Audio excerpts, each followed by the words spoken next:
Jericho, nag-ikot lang sa Bicol, nagkautang agad. Say mo Jenin. Naku, Jericho Rosales, pinakilala lang ang sarili sa isang bagong lugar, at hindi inaasahang nagkautang agad. Pero huwag mag-alala, wala itong kinalaman sa showbiz drama. Ang kwento na ito ay tungkol sa Jericho's fun trip sa Bicol, at paano ba naman hindi ka magkautang kung nakipagsabayan siya sa mga paboritong lokal na delicacies at attractions ng lugar. Bicol trip with a twist.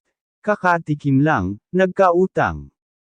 Habang si Jericho ay nagpaparelax at tinatangkilik ang magandang tanawin ng Bicol, hindi rin niya pinalampas ang mga sikat na pagkain ng lugar.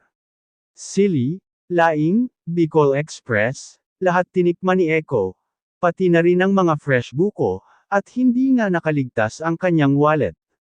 Pero sabi nga ni Jenin Gutierrez na nakatambay sa social media, sana sa susunod, wag naman magpautang agad.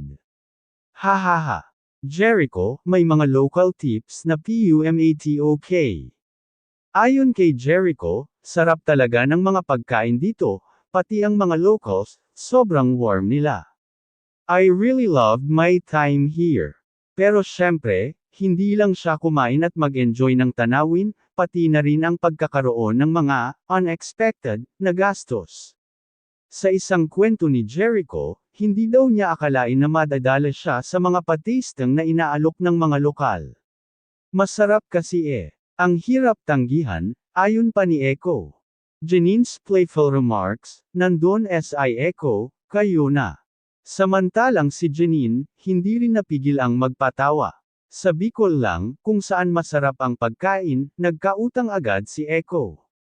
Ang sabi niya sa isang post, puno ng good vibes at humor, tiyak na komportable at maligaya ang dalawa kahit sa ganitong mga simpleng moments. Fans react, Echo 9 trip goals.